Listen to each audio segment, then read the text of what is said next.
அதாவது அதிமுக தொடர்ந்து ஒவ்வொரு முறையும் பார்த்தீங்கன்னா அது நீர் பூத்த நெருப்பாக நெருப்பாற்றை கடந்து வருது.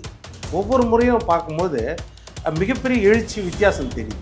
ஆக்டிவாக கலைஞர் கருணாநிதி இருக்கிற வரைக்கும் அவருக்கு வலதுபுறத்துலையோ இடதுபுறத்துலையோ ஸ்டாலின் உட்கார்ந்தாராம் இல்லை. ஆற்காடு வீராசாமி இருப்பார், துரைமுருகன் இருப்பார், அன்பழகன் ஐயா இருப்பார். இதுதானே இருக்கும், எப்போ பார்த்தாலும் அப்படி தானே இருக்கும். புரோட்டோகால்னாலே எதோ தள்ளி இருப்பார், இல்லை எதிர உட்காந்துருப்பார் ஸ்டாலின். மிஞ்சி போனால் இளைஞரணி மாநாடு நடத்தினா கூட பக்கத்தில் உட்கார மாட்டார், அந்த உட்கார முடியாது. அது அப்போது அந்த பரிணாம வளர்ச்சியை கொண்டு வருதுக்கு கலைஞர் கருணாநிதி எவ்வளோ கஷ்டப்பட்டு தொண்டர்கள் மனதையும் சரி நிர்வாகிகள் மனதையும் சரி மாற்றி ஒரு குடும்பம் இருந்தால் பரவாயில்லன்னு எந்த நிலைமைக்கு வந்துட்டாங்கன்னா, இன்றைக்கி சீனியருங்க என்ன சொல்கிறாங்க, உதயநிதியை நாங்கள் ஏற்றுக்குறோன்றாங்க. அதற்கு அடுத்த தலைவர்கள் என்ன சொல்கிறாங்க, இன்பநிதியை கூட நாங்கள் ஏற்றுக்கிறோம். நீங்கள் ஒரு செங்கோட்டை வெளியே போனால் எப்படி தூக்கி வச்சு கொண்டாடுறாங்க எல்லாரும் எதிர. நீங்கள் திமுகவுக்கு தான் எதிர்ப்பு பெரிய எதிர்ப்பு. அதிமுக எடப்பாடிக்கு தான் எதிர்ப்பு அதிகமாக இருக்குது. அதிமுகவும் எடப்பாடியும் தோற்கடிக்க வேண்டும் தான் கிட்டத்தட்ட தமிழ்நாட்டில் எடுத்துக்கிட்டால் ஒரு 30-40 எல்லா கட்சிகளும் முயற்சி பண்ணுது. திமுகவை தோற்கடிக்கணும்னு 5-6 கட்சி தான் முயற்சி பண்ணுது. ஆனால் எடப்பாடியும் அதிமுகவை தோற்கடிக்கணும்னு 30-40 கட்சிகள் நீங்கள் கணக்கு எடுத்தீங்கன்னா முயற்சி பண்ணுது தமிழ்நாட்டில். அப்போது பிரதான கட்சி யார், எல்லார் கண்ணிலையும் விழுகிற கட்சி யார், கனிந்த மரமாக இருக்கிற கட்சி யார், அதிமுக எடப்பாடி பழனிசாமி. எது பிரதான கட்சி நடக்கிறது சட்டமன்ற தேர்தல். அப்போ அவங்கள எதிர்க்கணும். எந்த அளவுக்கு அந்த தீர்மானங்களில் தெளிவாக போட்டிருக்காங்க. நீங்கள் வெளியே 1008 பேசலாம், 1008 டிஸ்கஷன் பண்ணலாம், 1008 விவாதங்கள் பண்ணலாம். இவர் உள்ளே வந்துடுவாரா, அவர் வெளியே போயிடுவாரா, இவரை சேர்த்துட்டு தீர்மானம் போடுவாங்களோ, ஒருவேளை இவருக்காக மறைமுகமாக ஏதாவது பண்ணுவாங்களோ, இப்படியெல்லாம் வெளியே வதந்திகள் காசிப்புகள் நடந்தாலும் எஸ்ஐஆரை பற்றி தெளிவாக சொல்கிறாங்க. திமுக இரட்டை வேடம் போடுகிறது. ஒரு பக்கம் எஸ்ஐஆர் வேண்டான்னு ஒரு பக்கம் நீங்கள் பிரச்சாரம் பண்ணி எஸ்ஐஆரில் ஓட்டு திருட்டு நடக்கும் அப்படி இப்படின்னு பிரச்சாரம் பண்ணி, இன்னொரு பக்கம் என்ன சொல்கிறீங்க, நாங்கள் பாதி கணக்கு தாண்டியாச்சு, டிஎம்கேக்காரங்களாம் எல்லா இடத்துலையும் எஸ்ஐஆர் வேலையை நல்லா பண்ணியாச்சு, மீதியும் விழிப்போடு இருந்து எல்லாத்தையும் பண்ணிடுங்க. ஒரு பக்கம் எஸ்ஐஆர் வேலை நல்லா நடக்கிற மாதிரி நீங்கள் பேசுகிறீங்க, பாதி கணக்கை தாண்டியாச்சு. இன்னொரு பக்கம் எஸ்ஐஆர் அது வாக்கு திருட்டு, ஏமாற்றுவாங்க, எல்லாருக்கும் எடுத்துருவாங்க, இப்படி பேசுகிறீங்க. அப்போ ரெட்டை வேடம் போடுங்க. சென்னையில் எடுத்திங்கன்னா கிட்டத்தட்ட 50,000 பேர் கூட வரும் அந்த மாதிரி நீக்கப்பட வேண்டியது. ஏன்னா ஏகப்பட்ட போலி வாக்காளர்கள், இல்லைன்னா இரட்டை வாக்காளர்கள், ஷிஃப்டட் வாக்காளர்கள், இறந்து போனவர்கள் ஏகப்பட்டது இருக்குது சென்னையில் இருக்குது. அதை ஃபில்டர் பண்ணணும். இது ஒவ்வொரு தடவையும் நீங்கள் தொடர்ந்து ஓட்டு போடுறீங்க. நாங்கள் ஆர்கேரர்களில் 47,000 ஓட்டு டூப்ளிகேட் வாக்காளர்கள்னு சொல்லி லிஸ்ட்டு கொடுத்தா தேர்தல் கமிஷன் அன்றைக்கி செய்யவே இல்லை 2021. அதுக்கப்புறம் நீதிமன்றத்தில் வழக்கு போட்டு தான் அதை எடுத்தாங்க. இது கொளத்தூர் தொகுதியில் நடந்துக்குது, சேப்பாக்கம் திருவள்ளிக்கேணி நடந்துக்குது, வேளச்சேரி தொகுதி நடந்துக்குது. எல்லா தொகுதியிலையும் அதிமுக ஒவ்வொரு முறையும் கிளைம் பண்ணியிருக்காங்க. 12,000 வாக்கு, 8,000 வாக்கு, 7,000 வாக்கு. இப்போவும் நிர்மலா சீதாராமன் சொன்னாங்களே 4,000 சில்லற வாக்கு கொளத்தூர் தொகுதியில் போலி வாக்குகள் இருக்கிறதுன்னு. அதுக்கு என்ன பதில்? இன்னைக்கு பட்டியலின மக்களுக்கு வேங்கை வயல் விஷயத்தில் திமுக அரசாங்கம் என்ன நடவடிக்கை எடுத்துச்சு, இல்லை கூட்டணி கட்சிகள் என்ன நடவடிக்கை எடுத்தாங்க? அதே மாதிரி பட்டியலினத்தை சேர்ந்த அதிகாரிகள் மாநகராட்சியோ உள்ளாட்சித்துறையில் பதவிக்கு வந்தவர்களை நிற்க வச்சே மேடையில் பேசுகிறாங்க. அதே மாதிரி எடுத்திங்கன்னா கேஎன் நேரு ஊழலுக்கு மேலே ஊழல், சந்திக்க தயாருங்கிறாரு, எதுவும் சந்திக்கிற தயாராக இருக்கிறாங்க. வேற என்ன நான் ஓடி போகிறேன்னு சொல்ல முடியும்? சந்திக்கிறதுக்குன்னா நீங்கள் விசாரணை வச்சாதானே சார் சந்திக்க முடியும்.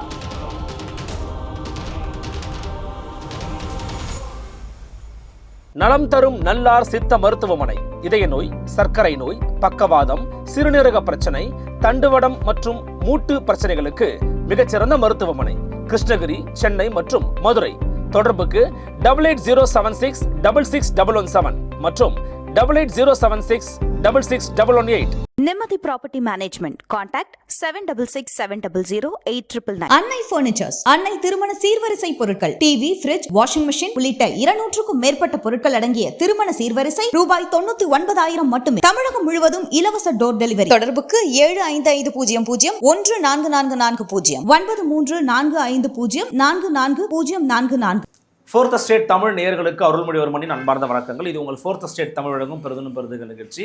இன்றைக்கு நம்முடைய மீண்டும் பண்ணுகிறார் அரசியல் விமர்சகர், திறனாய்வாளர், மரியாதைக்குரிய திரு பொன் வில்சன் அவர்களோடு தற்போது நடைபெற்று முடிந்திருக்கக்கூடிய அதிமுகவுடைய இந்த பொதுக்குழு கூட்டம் குறித்தும் மற்றும் பல்வேறு அரசியல் நிகழ்வுகள் குறித்தும் பேசவிருக்கிறோம். வணக்கம் சார். வணக்கம் வணக்கம் அருள். எப்படி இருக்கீங்க? நல்லா இருக்காரு. தொடர்ச்சியாக பலவிதமான நெருக்கடிகள், இடையூறுகள் மற்றும் கட்சி தாவல்கள், கட்சி இணைப்புகள் இப்படின்னு பல விவகாரங்கள் அதிமுகவை சூழ்ந்து நடந்து கொண்ட வண்ணமே இருந்துகிட்டு இருக்கு. இந்த ஒரு முக்கியமான ஒரு நேரத்தில் அதிமுகவோட பொதுக்குழு கூட்டம் வந்து கூடியிருக்கிறது. சரவடியான பேச்சுகள் வந்து அரங்கேறி இருக்கிறது. எதிரிகளோடு சேர்ந்து துரோகிகளையும் வீழ்த்த வேண்டும் அப்படிங்கிற மாதிரி முழக்கங்கள் இருந்திருக்கிறது. என்னவானாலும் சரி எடப்பாடி பழனிசாமியை தான் முதலமைச்சராக்க போகிறோம் நம்ம அப்படிங்கிறத சூழலைப்பு வந்து செஞ்சுருக்கிறாங்க. முக்கியமான தீர்மானங்கள்லாம் போட்டிருக்கிறாங்க. எப்படி பார்க்குறீங்க அதிமுகவோட இந்த பொதுக்குழுவை? அதாவது அதிமுக தொடர்ந்து ஒவ்வொரு முறையும் பார்த்திங்கன்னா அது நீர் பூத்த நெருப்பாக நெருப்பாற்றை கடந்து வருது. ஒவ்வொரு முறையும் பார்க்கும்போது மிகப்பெரிய எழுச்சி வித்தியாசம் தெரியுது. ஏன்னா இப்போ நீங்கள் சொன்னீங்க தாவல், அப்புறம் வந்து கட்சியிலேருந்து வெளியேறுது அப்படின்னு. ஒருத்தர் கூட கட்சியிலேருந்து வெளியேறினதா கிடையாது, வெளியேற்றப்பட்டவர்கள். அவ்வளோதான். அதாவது இதற்கு மேலே இவங்க இந்த கட்சிக்குள்ளே இருந்தால் இந்த கட்சியை வந்து பாழடிச்சிருவாங்க. இதற்கு மேலே இவங்களால் 1% நன்மை கூட கட்சிக்கு இருக்காது அப்படின்ற நிலைமையில தான் வெளியேற்றப்படுவார்கள். அதற்கு பிறகு மன்னிப்பு கேட்ட வருத்தம் தெரிவித்தோ காலத்தால் வந்து சில இணைஞ்சிருக்கலாம். இது எம்ஜிஆர் அவர்கள் காலத்திலேயே இருந்துச்சு, ஜெயலலிதா அம்மா காலத்திலேயும் இப்படி நடந்துச்சு. 91லேருந்து 96 வரைக்கும் அவங்க ஆட்சி முடிஞ்சு 96ல் அவங்க தோல்வி ஆயிடுச்சு. 4 தொகுதியெல்லாம் 234 தொகுதியில் ஜெயித்த போது பர்கூர்லேயே அம்மையார் தோத்தாங்க. ஆமாம், பெரும்பாலும் அவருடைய நிழலை தவிர அத்தனை பேரும் துரோகம் பண்ணாங்க. அந்த மாதிரி சொல்லலாம். பெரும்பாலும் அந்த அளவுக்கு இனிமேல் கிடையாதுன்றதால அத்தனை பேரும் நான் கட்சி ஆரம்பிக்கிறேன், நான் தான் பொதுக்குழு, நான் தான் செயற்குழு, இப்படியெல்லாம் வந்து பண்ணுவாங்க. அவருக்கு வலதுகரமாக இடதுகரமாக இருந்தவங்க உண்மை, அவங்களாம் அப்படி பண்ணாங்க. எல்லா முயற்சியும் இந்த மாதிரி பண்ணுவாங்க. எல்லா காலகட்டத்திலையும் பேராசை பிடித்தவர்கள், வயிற்றெரிச்சல் பிடித்தவர்கள் ஒரு கட்சிக்குள்ளே இருக்க தான் செய்வாங்க. எப்போனா தலைமை மாற்றம் ஏற்படும் போது, அதுவும் இல்லாமல் வாரிசு அடையாளம் இல்லாத ஒரு தலைமை மாற்றம் ஏற்படும் பொழுது பக்கத்தில் இருக்கிறவங்களே குழி பறிப்பாங்க.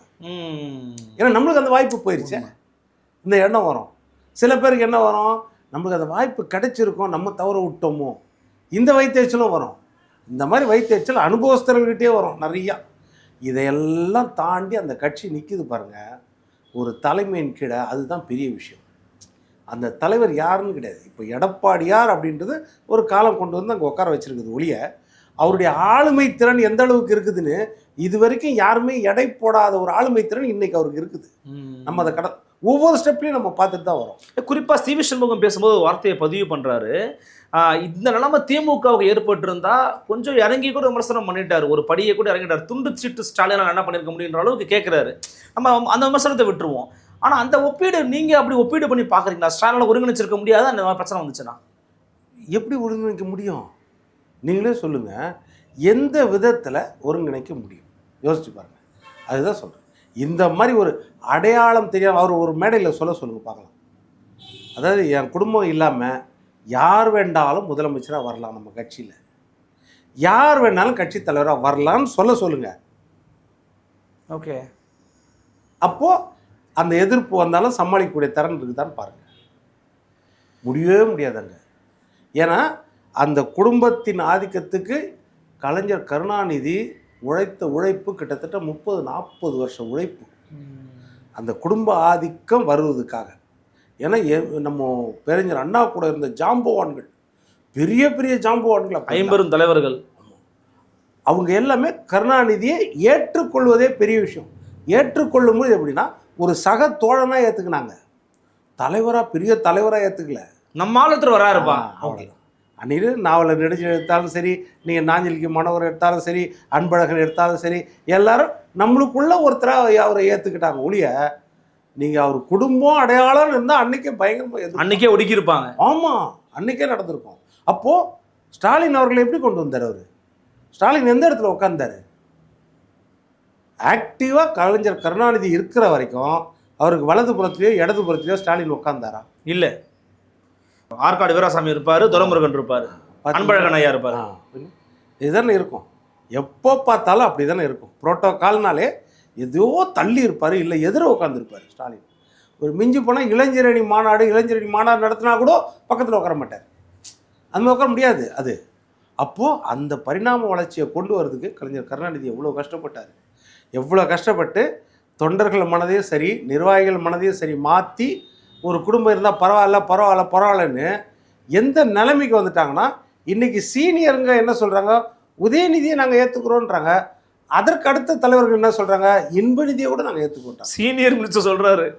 அந்த லெவலுக்கு கொண்டு வந்துட்டாங்களா? கரெக்டாக. அது வந்து உளவியல் ரீதியாக அதை மாற்றுறதுக்கு 30-40 வருஷம் கலைஞர் கருணாநிதி கஷ்டப்பட்டார். அவரோட உழைப்பு தான் ஒரு குடும்பத்தின் கையில் அந்த கட்சி நிற்கிது இப்போ. அவ்வளோதான். அது மாதிரி பொதுவாக எல்லாரையும் சொன்னார்னு வச்சுக்கோங்க, யார் வேணாலும் வரலாம். என் பக்கத்தில் நிற்கிற இப்போ எடப்பாடியார் சொல்கிறா பாருங்க, என் பக்கத்தில் இருக்கிற எஸ்பி வேலுமணி வரலாம், சண்முகம் வரலாம், தூத்துக்குடி சேர்ந்த சண்முகநாதன் வரலாம், தங்கமணி வரலாம், வீரமணி வரலாம், பெஞ்சமின் வரலாம், யாருனாலும் சொல்கிறாருல. யார் பக்கத்தில் நிற்கிறாங்களோ தைரியமாக சொல்கிறாரு, இவரும் நாளைக்கு முதலமைச்சர் வரலாம், இவரும் கட்சி தலைவர் ஆகலாம், எதிர நிற்கிற உங்களில் யாருனாலும் வரலான்னு சொல்கிறாரு பாருங்க. அப்போ எந்த அளவுக்கு தன்னம்பிக்கை இருந்தால் அந்த வார்த்தைகள் வருது. ஸோ அதனால அந்த ஒருங்கிணைக்கக்கூடிய வலிமை வந்து ஸ்டாலினோட எடப்பாடி பழனிசாமி இருக்குன்னு சிவிஎஸ் சொல்றாரு. அப்படி எடுத்து 100% இந்த மாதிரிலாம் நடந்துச்சுன்னா நீங்கள் ஒரு செங்கோட்டை வெளியே போனால் எப்படி தூக்கி வச்சு கொண்டாடுறாங்க எல்லாரும் எதிர. நீங்கள் திமுகவுக்கு தான் எதிர்ப்பு பெரிய எதிர்ப்பு. அதிமுக எடப்பாடிக்கு தான் எதிர்ப்பு அதிகமாக இருக்குது.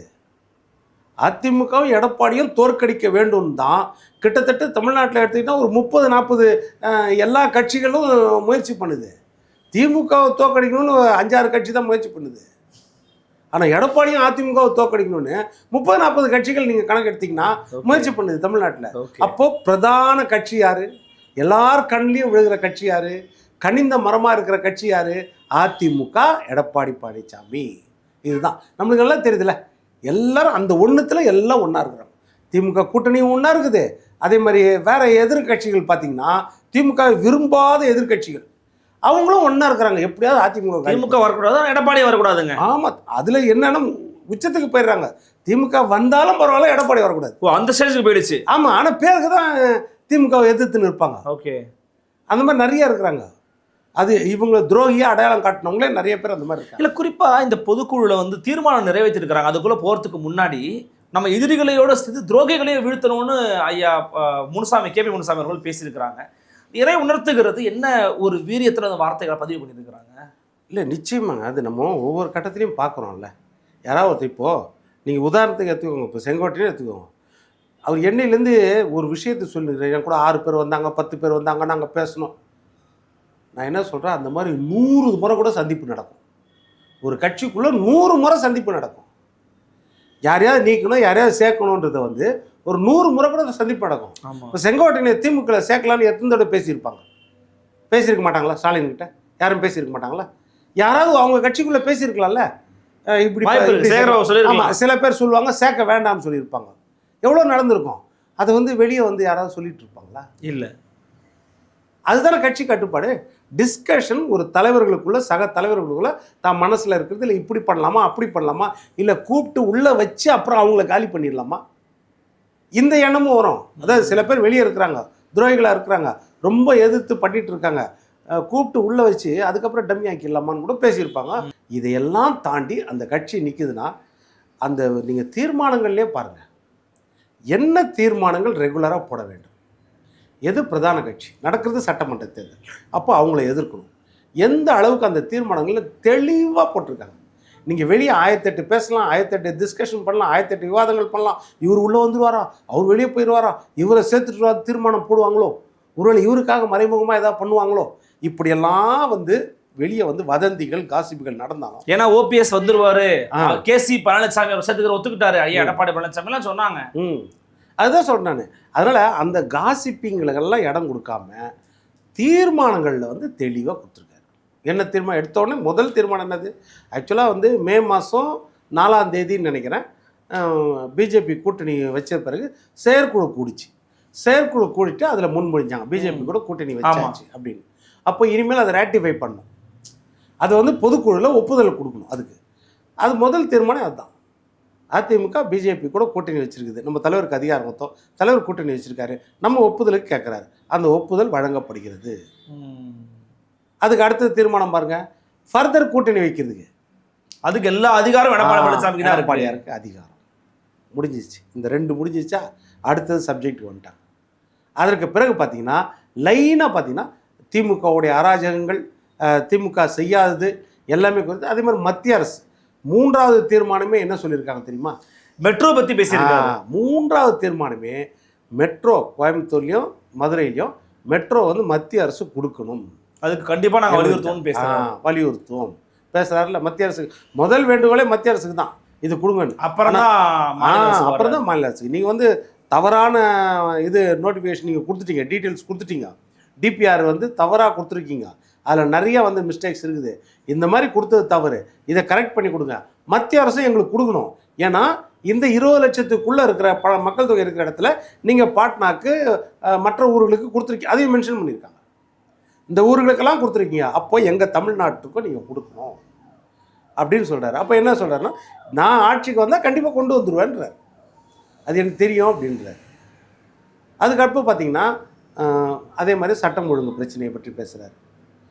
டிட்வா புயல் மக்களுக்கு வரைய நிவாரணங்கள் நீங்கள் செய்யவே இல்லை, மழைநீர் தடுப்புகளை ஒழுங்காக பண்ணவே இல்லை, முதலீடுகள் குறித்து பேசுகிறாரு, முதலீடுகள் சரியாக வரல அப்படின்னு சொல்லி பேசியிருக்காரு. அதே மாதிரி எடுத்துக்கிட்டிங்கன்னா நம்ம விவசாயிகளுக்கு நெல் கொள்முதல் நீங்கள் சரியாக பண்ணல, ஈரப்பத அளவு டபுள் பங்கு நீங்கள் வந்து விளைச்சல் அப்படின்னா முன்னாடியே அந்த ஈரப்பதத்துக்கு நீங்கள் ஏற்பாடு பண்ணி அவங்ககிட்ட வாங்கியிருக்கணும். நாங்கள் ஒரு நாளைக்கு 1000 நெல் மூட்டைகள் நாங்கள் வந்து கொள்முதல் பண்ணுவோம், நீங்கள் 600 தான் ஒவ்வொரு நெல் கொள்முதல் நிலையும் பண்ணுறீங்க. அப்படி இருக்கும்போது டபுளாக விளைஞ்சதுக்கு நீங்கள் என்ன செய்தீங்க? அதே மாதிரி மத்திய அரசுக்கு வேண்டுகோள், 18% ஈரப்பதத்தை 22% மாற்றுங்க, ஒப்புதல் கொடுங்க கேட்டார். அதுக்கப்புறம் பார்த்தீங்கன்னா எஸ்ஐஆரை பற்றி தெளிவாக சொல்கிறார். திமுக ரெட்டை வேடம் போடுகிறது.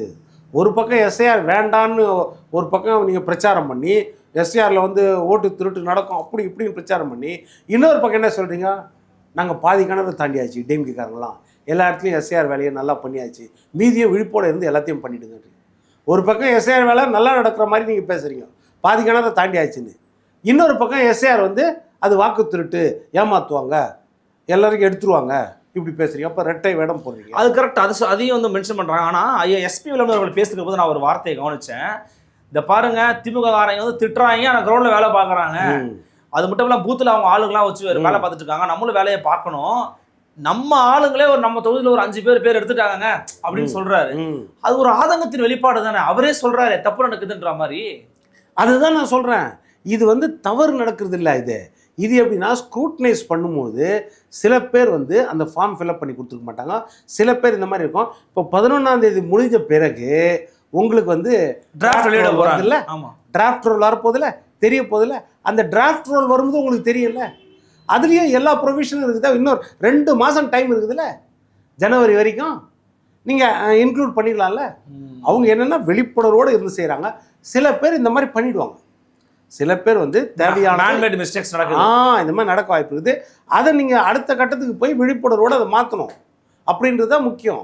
இதில் என்ன, இப்போ எடப்பாடியார் அதான் சொல்கிறார், 3 விஷயங்கள். இரட்டை வாக்குரிமை இருக்கும், அதை நீக்கணும்.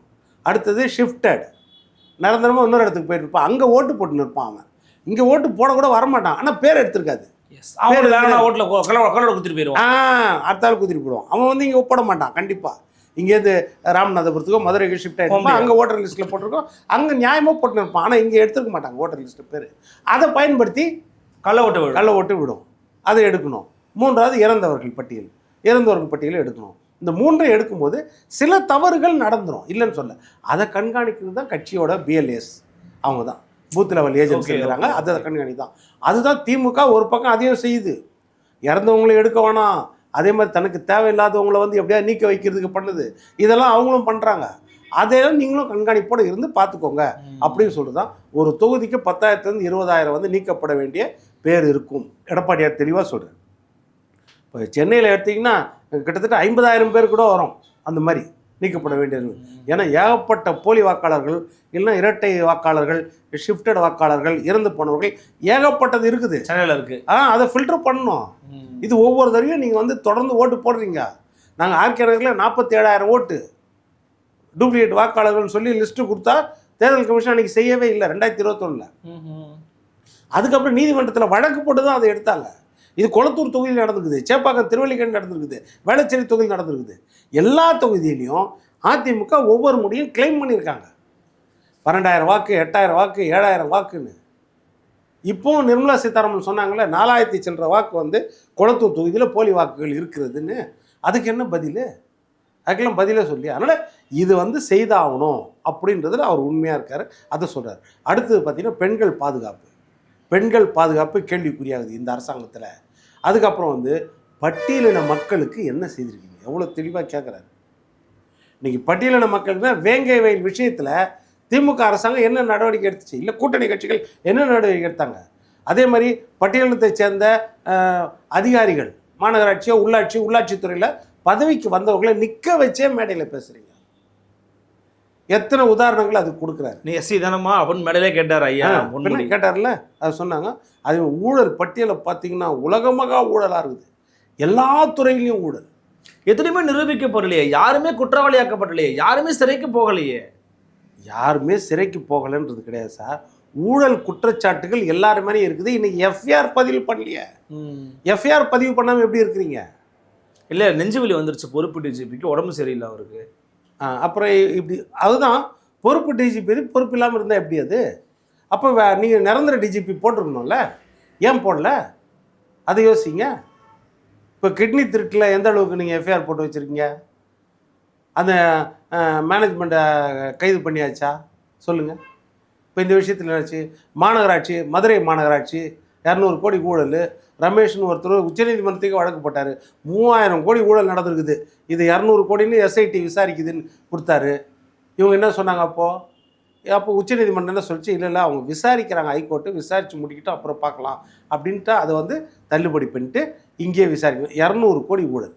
இன்றைக்கி மேயர் இந்திராணி இப்போ ராஜினாமா பண்ணாங்க கடைசி நேரத்தில். அதுக்கு முன்னாடி அவர் கணவர் பொன் வசந்த், அதிகாரிகள் 20 பேர்கிட்ட வந்து உள்ளாட்சித்துறையிலையும் சரி நிர்வாக அதிகாரிகளும் இன்னைக்கு கைது செய்திருக்கிறாங்க. ஆனால் உயர்மட்டத்தில் இருக்கிறவங்க யாரையும் கைது செய்யலை. அப்போ என்ன வருது சொல்லுங்கள்? அதுவே கிட்னி திருட்டு வழக்கில் வந்து எஸ்ஐடி ஃபார்ம் பண்ணியாச்சு. சிறப்பு புலனாய்வு குழு வந்து உயர்நீதிமன்றம் ஃபார்ம் பண்ணிச்சு. ஃபார்ம் பண்ண பிறகு தமிழ்நாடு அரசாங்கம் நம்ம வரி பணத்தில் எங்கே போகிறாங்கன்னா சுப்ரீம் கோர்ட்டுக்கு போகிறாங்க. சுப்ரீம் கோர்ட்டு போய் என்ன நம்ம சொல்கிறாங்க? நாங்கள் இந்த சிறப்பு புலனாய்வு குழு வந்து இந்த சின்னா தலைமையில் அமைச்சிருக்கீங்க, நாங்கள் வேண்டான்னு சொல்லலை. ஆனால் என்னென்னா அதில் இருக்கிற அதிகாரிகள் அந்த நாமக்கல்லேருந்து ஒரு 200 கிலோமீட்டர் தூரம் இருக்கிறாங்களாம். அதில் வந்து விசாரணையை கொஞ்சம் பாதிக்குமா? எவ்வளோ அக்கறை பாருங்க உங்களுக்கு விசாரணை. அதனால் நாங்கள் லிஸ்ட்டு கொடுக்குறோம், ஒரு 10 பேர் அதிகாரிகள் அந்த நாமக்கல் மாவட்டம் அப்புறம் அதை சுற்றி இருக்கிற மாவட்டம் நாங்கள் லிஸ்ட்டு கொடுக்குறோம், ஒரு 10-20 கிலோமீட்டருக்குள்ளே. அந்த லிஸ்ட்லேருந்து நீங்கள் செலக்ட் பண்ணுங்கள். இது இந்த மாதிரி ஒரு நொண்டி சாக்கு உலகத்தில் எங்கன்னா கேள்விப்பட்டிருக்கீங்களா சொல்லுங்கள்? இப்போ அந்த அதிகாரிகள் சொன்னாங்கன்னா வேற விஷயம். எஸ்ஐடியில் இருக்கிற அதிகாரிகள் எங்களால் அவ்வளோ தூரம் வந்து விசாரிக்க முடியாது அப்படி இப்படி ஏதாவது சொன்னாங்கன்னா நவீன யுகம் சார். என்ன சார் தூரம் சாதாரண விஷயமா இது? ஒரு சிறப்பு புலனாய்வு கொடுத்தாங்கன்னா அவங்கள அந்த இடத்துல மாற்றி போட்டுருங்க, அவ்வளோதான், முடிஞ்சு போச்சு. பக்கத்து ஊருக்கு ட்ரான்ஸ்ஃபர் பண்ணிட்டீங்கன்னா முடிஞ்சு போச்சு. இது சாதாரண விஷயம். அப்போ யாரை காப்பாற்றுறது இந்த வேலையை பண்ணுறீங்க சொல்லுங்கள்? இது வரைக்கும் எஃப்ஐஆர் ஃபைல் பண்ணல. அதே மாதிரி எடுத்திங்கன்னா கேஎன் நேரு ஊழலுக்கு மேலே ஊழல். சந்திக்க தயாருங்கிறாரு, எதுவும் சந்திக்கிற தயாராக இருக்கிறாங்க. வேற என்ன நான் ஓடி போகிறேன்னு சொல்ல முடியும்? சந்திக்கிறதுக்குன்னா நீங்கள் விசாரணை வச்சா தானே சார் சந்திக்க முடியும். விசாரணையே வைக்க மாட்டேன், நான் சந்திச்சுக்கிறேன்னா சொல்லுங்கள். விசாரணை வச்சு அதிகாரிகள் மொத்தமாக விசாரணை வளையத்துக்குள்ளே வந்து அந்த எவிடன்ஸ் எல்லாம் போலி, இதோ பாருங்க டீட்டெயில்ஸ் எடுத்துட்டோன்னு கொடுத்தா தானே எஃப்ஐஆர் பதிவு பண்ணணுன்றீங்க. ஆமாம், விசாரணைக்கு தயார்னா எல்லாரும் தானே சார் சொல்லுவாங்க விசாரணைக்கு தயார்னு. விசாரணையே பண்ண மாட்டேன்னு சொன்னால் இப்போ என் நண்பன் தான் விசாரணை பண்ண போகிறான், நான் விசாரணைக்கு தயார், அவனை வந்து நீ விசாரிக்காதுன்னு சொல்லிட்டேன்னா அதுக்கப்புறம் நான் சொல்லி என்ன பிரயோஜனம்? அப்போது டிவிஎஸ்சி விசாரிக்கணும். நம்ம தலைமைச் செயலாளருக்கு கொடுத்தாச்சு. எப்போது? அக்டோபர் மாதமே கொடுத்தாச்சு. 27ஆம் தேதி கொடுத்து 1.5 மாதம் ஆயிடுச்சு. யார் கொடுக்குறா? ஒரு அருளோ வில்சனோ தனிப்பட்ட முறையோ கொடுக்கல, இப்போ அறப்போர் இயக்கம் கூட கொடுக்கல. ஒரு அமுலாக்கத்துறை மத்திய அரசின் கட்டுப்பாட்டில் இருக்கிற இண்டிபெண்டன்ட் பாடி. ஆனால் இண்டிபெண்டன்ட் பாடி அவங்க சாதாரணமாக கொடுக்கல, 232 பக்க டாக்குமெண்ட்ஸோட எவிடன்ஸோட கொடுக்குறாங்க. 888 கோடி ஊழல். நீங்கள் 2538 பேருக்கு வேலை கொடுக்குறதுல உங்கள் துறையில் ஜேஇ, ஏஇ, அப்புறம் வந்து டவுன் பிளானிங் ஆஃபீஸர் இவங்களை அப்பாயின்மெண்ட் பண்ணுறதுக்கு 2 லட்சம் பேர் மனு கொடுத்து எழுதுனாங்கன்னா, எக்ஸாம் எழுதுனா அதில் 2500 பேரை செலக்ட் பண்ணால் ஒவ்வொருத்தருகிட்டையும் நீங்கள் 25 லட்சம் 35 லட்சம் லஞ்சம் வாங்கிட்டு போட்டிங்கன்னா 150 பேரோட லிஸ்ட்டோட கொடுத்துக்குது. ஆமாம், நம்ம மத்திய அமலாக்கத்துறை 1.5 மாதம் ஆச்சு, நடவடிக்கை எடுக்கல. யாரும் பொறுப்பு டிஜிபி. இப்போ திருப்பி ஒரு 1000 கோடிக்கு சொல்லியிருக்காங்க. இப்போ அக்டோபர் 3ஆம் தேதி கமிஷன் வாங்கியிருக்காங்க. போன வாரம் கொடுத்தாங்க 1020 கோடி. எதில்? ஒப்பந்ததாரர் விஷயத்தில். இப்போது கார்பரேஷன் ஆஃபீஸ் முன்னாடி பார்த்தோம், அது தூய்மை போராடிட்டு இருக்காங்க மக்கள். 13 நாளாக போராடி இப்போ இன்றைக்கும் கடற்கரையில் போய் போராடுறாங்க. போராட்ட இடம் இல்லாமல் எங்கெங்கேயோ போராடுறாங்க அந்த மக்கள். அவங்களுக்கு வீடு கட்டி கொடுக்குறதுல ஊழல் நடந்துருக்குது. அவங்களுக்கு அவுட் சோர்சிங் முறையில் ஒப்பந்ததாரர்கள் கக்கூஸ்கிறது ஊழல் பண்ணியிருக்காங்க சார். இவங்க கழிவறை கட்டுறதுல ஊழல் பண்ணியிருக்காங்க. அப்போ பாருங்கள், எல்லா துறையிலையும் ஊழல். இப்போ 258 பக்க ஆதாரங்களோட அதே அமலாக்கத்துறை டிஜிபி கிட்ட கொடுக்குறாங்க. நீங்கள் சொல்கிற பொறுப்பு டிஜிபி கிட்ட உடனடியாக விசாரிக்கணுமா இல்லையா? ஒரு புகார் உங்களுக்கு கொடுத்தா 24 மணி நேரத்தில் நீங்கள் வந்து அடுத்த ஸ்டெப்புக்கு போகணும், விசாரணைக்கு வரணும். ஒரு 15 நாள் அவங்களுக்கு பதில் கொடுக்கணும். ஒரு நைட்டோட நைட்டாக ஒருத்தர் மீம்ஸு போட்டார், ஒரு யூடியூப்பில் பேசினார்னா உடனே போய் கைது பண்ணிடுறாங்கல்ல. அவங்க வீட்டில் போய் மலத்தை அள்ளி போடுறது, தேடி பிடிச்சி கைது பண்ணுறாங்க, எல்லாம் செய்கிறீங்களே. அப்போது இவ்வளோ பெரிய பழியை உங்களுடைய சீனியர் மினிஸ்டரு, தூய்மையான கரப்படாத மினிஸ்டர் KN நேரு மேலே, அவருடைய துறை மேலே ஒரு அமலாக்கத்துறை கொடுக்குதுன்னா நீங்கள் ஒன்று விசாரிக்கணும், இல்லைன்னா அமலாக்கத்துறை மேலே புகார் தெரிவிக்கணுமா இல்லையா? உங்கள் ஆட்சி கெட்ட பேர் ஏற்படுத்துகிறாங்கல்ல. இப்போ டாஸ்மாக் விஷயத்தில் விசாகன் IAS விசாரித்தாங்க, ஆகாஷ் பாஸ்கரன் எல்லாம் விசாரித்தாங்க. உடனே எங்கே போய் புகார் கொடுத்தீங்க? ஸ்டேஷனில் போய் புகார் கொடுத்தீங்களா இல்லையா? காவல்துறைகிட்ட. ஆமாம். ED மேலே நீங்கள் அந்த எஃப்ஐஆர் இருக்குதா இல்லையா? சொல்லுங்கள். இவங்க எப்படி விசாரிக்கலாம் அப்படின்னு புகார் கொடுத்தீங்களே, அது போல் இதுக்கும் ஒரு புகார் கொடுங்க. ED தவறான டாக்குமெண்ட் கொடுத்துக்குது, யார் கொடுத்துக்கிறாங்களோ அவங்க மேலே விசாரணை வைங்க, கைது பண்ணுங்க. யார் வேண்டான்னா அப்போ என்ன அர்த்தம்? உங்கள் மேலே தவறு இருக்கிறதால நீங்கள் இதை செய்யாமல் இருக்கிறீங்க. இதையெல்லாம் மறைக்கிறதுக்கு தான் பொறுப்பு டிஜிபி இன்னைக்கு வரைக்கும் வச்சுருக்கீங்க. அந்த எண்ணம் வருமா இல்லையா எல்லாருக்கும்? பொதுவாக திமுக மீதான விமர்சனம் ரொம்ப கடுமையாக வச்சிருக்கிறாரு. கூட்டணி குறித்தான முடிவை எடப்பாடி பழனிசாமி தான் எடுப்பார் அப்படிங்கிறது உறுதிப்பட தெரிவிச்சிருக்கிறாங்க. இருந்தாலும் இந்த கூட்டம் வந்து பார்த்தீங்கன்னா வெளியில் இருக்கிறவங்கள சேர்க்க போகிறாங்க அல்லது பிரிஞ்சவங்களை போய் பார்க்க போகிறாங்க அப்படிங்கிறதுலாம் ஒரு பக்கம் ஓரமாக ஒதுக்கி தள்ளிட்டு, கட்சி இன்றைக்கி நம்ம வலிமையோடு தான் இருக்கிறோம். மிக குறிப்பாக சில ஊடகங்கள் திட்டமிட்டு வேலை பார்க்குறாங்க. எனக்கு தெரிஞ்சு தினமலர் தான் அவர் சொல்கிறாருன்னு நினைக்கிறேன். ஏன் தினமலர் தான் ரீசெண்டாக வந்து அதிமுக அண்டர் எஸ்டிமேட் பண்ணி ஒரு டேட்டா வெளியிட்டாங்க. திமுக ஃபர்ஸ்ட், தாவேகா செகண்ட், அப்புறமா தான் அதிமுகன்ற மாதிரி. தினமலர்ல இருக்கான், துக்ளக்கும் இருக்கலாம். ஓகே, ஏன்னா நம்ம கூடவே இருந்துட்டு புரோக்கர் வேலை பார்ப்பாங்க. அவங்களுக்கு என்னன்னா, இப்போ துக்ளக்ல இருந்து அவங்களுக்கு என்னன்னா ஒரு தனிப்பட்ட ஒரு நெருடல், மனசு வலி அவங்களுக்கு இருக்குது. குருமூர்த்தியை சொல்றீங்க? ஆமா, நம்மளை நம்பி ஒருத்தரை நம்ம கூப்பிட்டு அவரை இன்னைக்கு வீதியில் நிற்க வச்சிட்டோம், பன்னீர்செல்வம் ஐயாவை. அப்போ அவங்களுக்கு அந்த மனசாட்சி குத்தி நிற்குது. அப்போ அவங்களுக்கு எல்லாமே கண்ணை மறைக்குது. அதிமுகவா, எடப்பாடியா, மோடியா, அமித்ஷாவா, பிஜேபியா, அதெல்லாம் அவங்க கண்ணை அவங்களுக்கு கண்ணில் தெரிகிற ஒரே விஷயம் என்னதுமா, நம்மளால் ஒருத்தர் வந்து 2017 பிப்ரவரி மாதம் 7ஆம் தேதி போய் சமாதியில், ஜெயலலிதா சமாதியில் தியானம் உட்கார வச்சிட்டோம். அதை செய்யாமல் இருந்திருந்தோன்னா இன்றைக்கி இருந்தாலும் ஏதோ ஒரு மினிஸ்டராக இருந்திருப்பார். அந்த 4 வருஷத்தில் இன்றைக்கி ஏதோ ஒரு வழியில் மாறாமல் இருந்திருக்கோம். அப்போது நம்ம வந்து அவராக கையில் ராஜினாமா கடிதத்தை கொடுத்துட்டு போயிட்டாரு, போய் வீட்டில் உட்காந்தவரை நம்ம தான் இதை பண்ண வச்சோம். இன்றைக்கி அவர் ஒரு பலாப்பழத்தோடு தனியாக நிற்கிறது காரணம் நம்ம தான். அப்போது ஏதாவது ஒரு குழப்பி இவரை எப்படியாவது உள்ளே சேர்த்துடும் அட் எனி காஸ்ட். அது பிஜேபி தோத்தாலும் சரி, மோடி தோத்தாலும் சரி, அமித்ஷா தோத்தாலும் சரி, எடப்பாடி தோத்தாலும் சரி, அதை பற்றி நம்மளுக்கு கவலை கிடையாது.